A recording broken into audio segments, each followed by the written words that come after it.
Hello, hope everyone's doing well. Welcome back to Warship Wednesdays, where I go over the history of Azur ships in about 5 minutes or so. Try and keep it short for you guys. We go over their history, their name, origin, some of their voice lines, stuff like that. The USS Kearsarge is an aviation battleship. As she is a PR ship, she did not exist. However, plans of her existed. Due to those, after we cover her name. So she is named after the USS Kearsarge, a Civil War era ship that is most notable for sinking the Confederate commerce raider Alabama outside of France.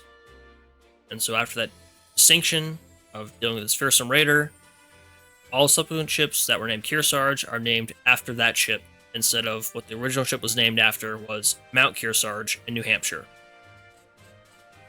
Now, as I said, Kearsarge was not an actual ship. However, she was planned to be a ship. The Soviets and Joseph Stalin wanted to have a proper navy. It's a big country, it makes sense. But because their industry was very poor, because of political instability, and just poor economy and all that revolutions going on, they didn't have the resources or the infrastructure to do so. So, they wanted to see what other great powers could help them. Now, they couldn't get Great Britain, Japan, or Germany to help them because there was a lot of conflict of interest in there. Germany, bad blood there. Britain, not a whole lot of trust. And Japan is on the rise, and Japan had smashed the Russian Navy prior to World War One, so, they were definitely not going to help. So, United States and Italy were the two that mostly helped. That's why you see some Russian ships showing up in Italian events.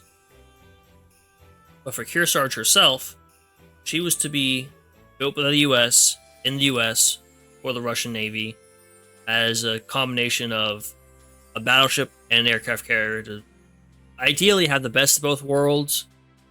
However, it's kind of impractical because of her design. She wants to have all these big guns, but she also needs a flight deck, and for her design, they stuck the flight deck in the middle of the ship. And I will go over her World of Warships model in some point. So, this ship was known as Ship X, and also lost it. Project 1058. And I have this information because a commenter was kind enough to let me know about this, so I'll put them up on screen. Thank you. And so she had North Carolina class guns, 16 inches, like 15.9, but close enough. She had the size of the Montana class. That was plans, so massive, and there were just all these ideas and throwing out there. When you're a little kid, you need to get a little crazy making stuff. Like designs of I'm making a car that has wings and jet boosters and machine guns, and it's not really practical. So she would be about 62,000 tons and 74,000 tons fully loaded. And yeah, so the idea was, hey, have them build it for us, and then we can do it and reimburse them.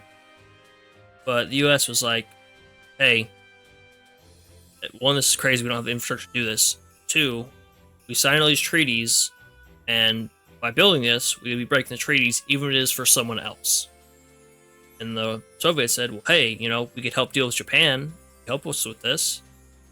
And so the Americans considered it for a little bit, and they decided to not do so. So Kearsarge herself has some references to this. She refers herself to as Hybrid Idealization X, so Project X, or Ship X, sorry. Referring to, that. And she also refers to preparing borscht, which is a Slavic meal, like Ukraine, Russia, to reference her having, mixed origins of being somewhat Russian, somewhat American. And this is also why, in one of her skills, if she has Eagle Union or Northern Parliament gear. I was wondering what that deal was, because I'd suspected that a lot of these ships in PR6 were a combination of factions, and so this is definitely confirming that and explaining why. She is the combination of Eagle Union and Northern Parliament.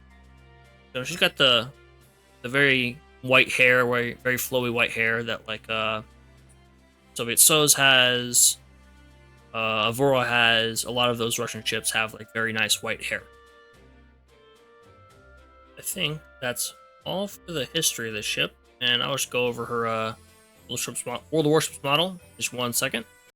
So here she is in World of Warships format. See, very large ship, very look kind of awkward. This high middle section and not being a proper tower sticking up. See, the tower is actually offset to the side like a carrier, and the flight deck is very short. But she does have 4 triple mounts of 60-inch guns. There, 406 millimeter, but that's about 60 inches. And what's interesting with the short flight deck is I make jokes about the flying flapjack just because it looks ridiculous, but it's actually designed the idea of being able to take off really short areas. So maybe, just maybe, it could have worked out here. Yes, a very interesting, very weird design. I noticed something while I was kind of panning around is she cannot shoot directly to aft without blowing the hell out of her crane right here. So it's a little unfortunate. Yeah, just a really interesting design.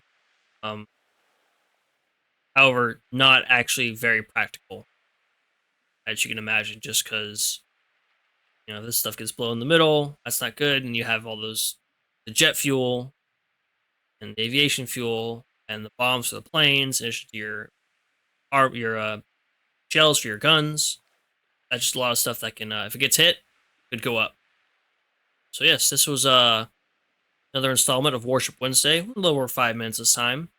But hope you enjoyed, and see you next time. Bye-bye.